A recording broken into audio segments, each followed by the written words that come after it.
There are stories buried in the roots of southern oaks, whispered in the swamp winds, carved into stones long hidden. They are stories of noble warriors born bound but never broken, guided by spirit, protected by ancestors, and destined to be free. This is not simply history. This is scripture written in the earth, passed through the bloodline of the fearless. Before John Horse was a leader, he was a seed, planted in blood and resistance. His mother was believed to be an African-born woman of strength, captured and carried into Spanish Florida during the late 1700s.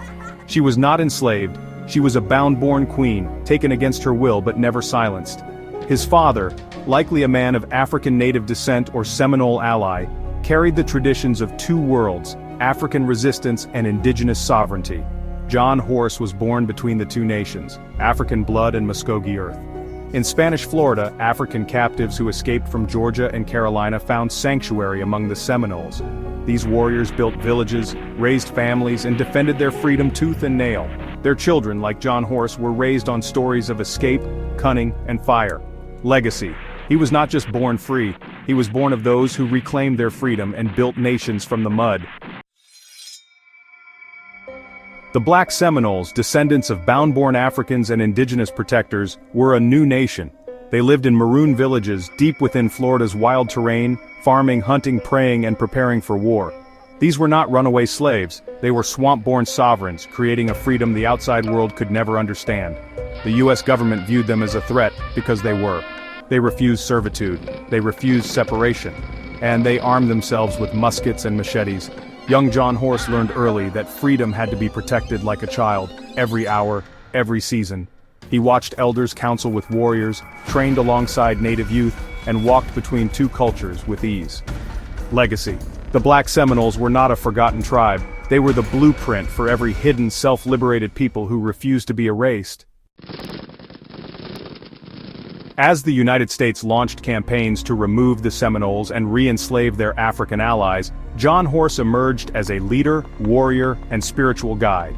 He fought in the Second Seminole War, not as a sidekick, but as a general in his own right, commanding Black Seminole troops with unmatched strategy and spiritual vision. He traveled to Washington to negotiate directly with U.S. officials, a black man in his 20s, standing tall in the halls of white power, declaring sovereignty for his people. Yet even in diplomacy he remained surrounded. Betrayal followed every handshake. Eventually he led a daring escape from Florida to Indian Territory, present-day Oklahoma, only to face a new form of bondage. White settlers and slave catchers demanding the Black Seminoles be recaptured and sold. John Horse was not just a fighter, he was a prophet of fire, seeing every move before it came, and always staying one sunrise ahead of his enemies.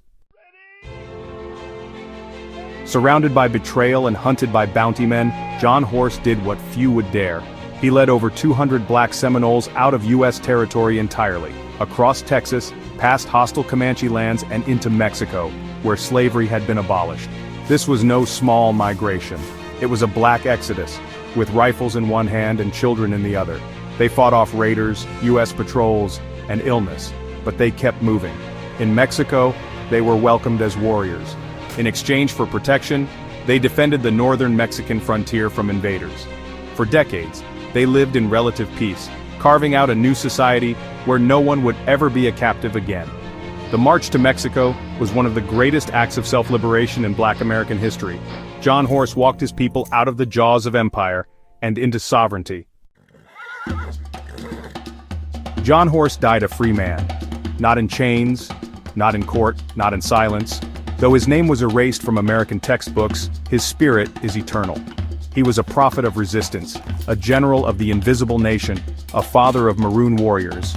The Black Seminoles would later serve as scouts for the U.S. Army in the West, and even their children would go on to form communities in Texas, Mexico, and Oklahoma. Despite exile, they never stopped claiming their freedom. John Horse is not a legend, he is a truth too powerful for white history to hold. He stands beside Toussaint and Nzinga and Sundiata as one of the greatest liberators of the African spirit. The story of John Horse and the Black Seminoles is not over.